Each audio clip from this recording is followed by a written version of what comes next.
Earlier this year, it was confirmed crews would be heading to the International Space Station with NASA and Elon Musk's SpaceX, along with director Doug Linman, to film a project. It's not surprising, since the stunt-loving actor loves to do stunts in movies like Mission Impossible. He is known for the outrageous stunts that he does himself. He previously performed stunts such as hanging out of an airplane with his bare hands while it was taking off, and for the 7 and 8 movies in the action franchise, he reportedly learned to fly a WW-2 fighter jet. His most spectacular stunt is yet to come, as he will be filming his next film in space. On September the 19th, Space Shuttle Almanac posted a message on its official Twitter account about the 2020 to 2023 International Space Station ISS manifest, which includes Cruz and Linman's launch as part of the SpaceX Crew Dragon Axiom tourist flight. Cruz and Linman, listed as Tourist 1 and 2, will be joined by SpaceX pilot Michael Lopez Alegria, while the role of Tourist 3 could be filled by a cameraman or another actor. Jim Bridenstine, the NASA administrator, announced last May 6th that Cruz and crew will be filming on the ISS. If it goes through as planned, the upcoming film will be the first movie ever to be filmed in space. According to Deadline, on July the 30th, the film will cost $200 million. Other information about the film has not yet been released. A Russian film crew, meanwhile, interrupted Tom's plans to become the first actor ever to complete the challenge by jumping to the International Space Station to film it. After closing the scenes of the first space film taken by the Russian film crew, the crew that exploded on the SOYUZ MS-19 on October 5th has returned to Earth after 4 months of preparation. As the film tells the story of a doctor who rushes into space to help an astronaut with a heart condition, it will celebrate Russia's success in space.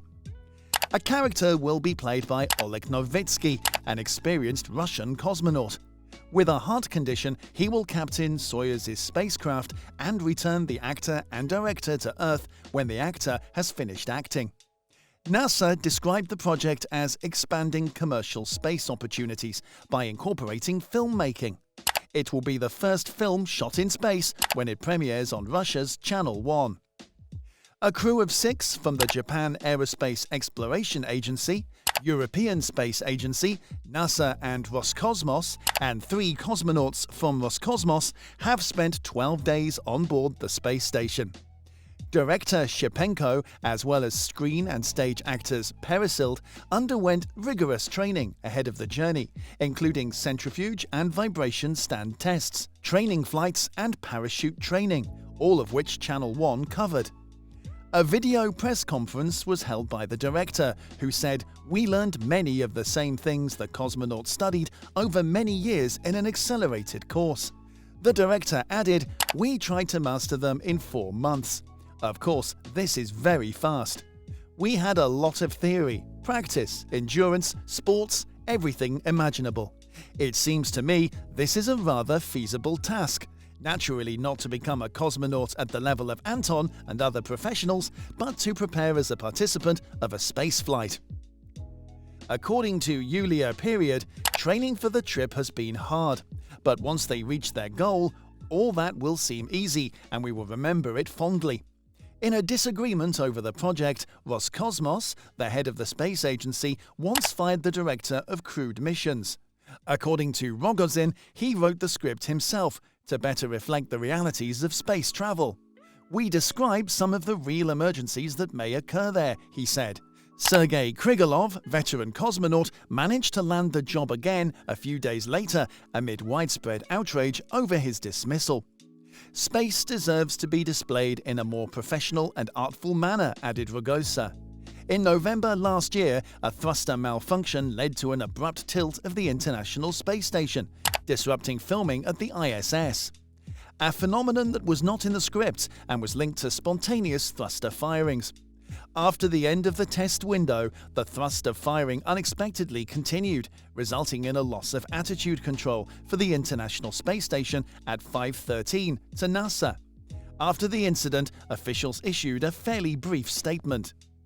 Moreover, They instructed flight controllers to regain control within half an hour, and stability was achieved as the crew remained alert and awake.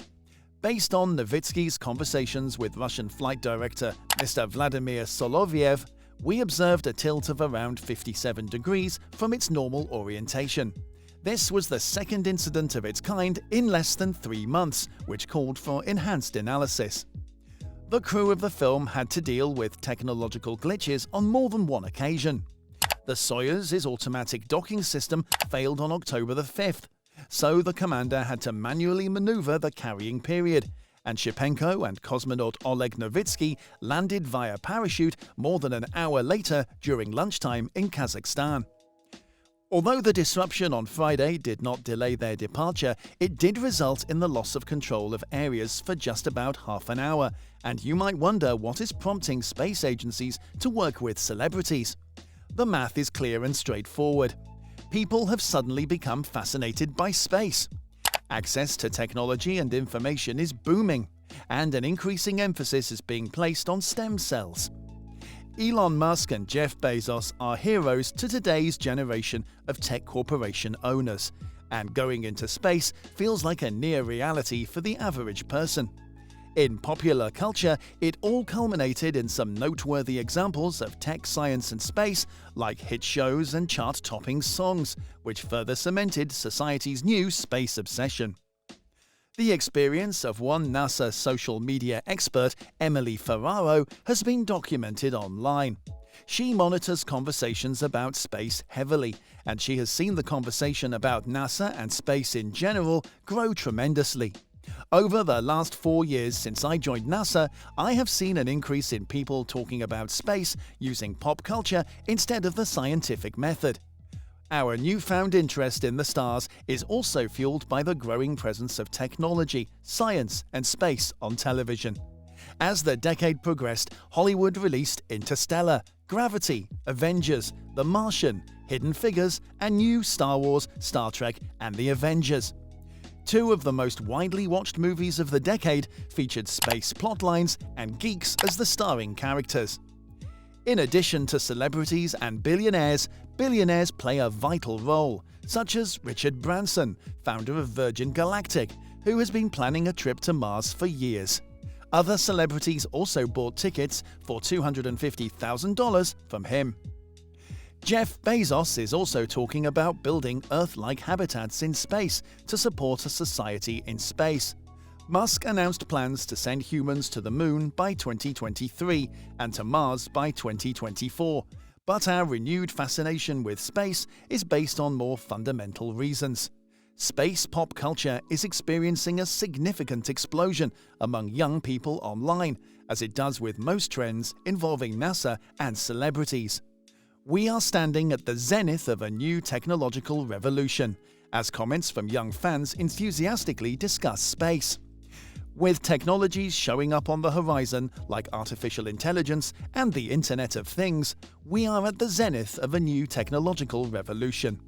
There is even more interest in technology and science because of how many opportunities these subjects open up in today's society. While Tom Cruise's upcoming film is not the first to be shot in space, it's certainly made a lot of buzzes. We'll have to wait and see how it plays out.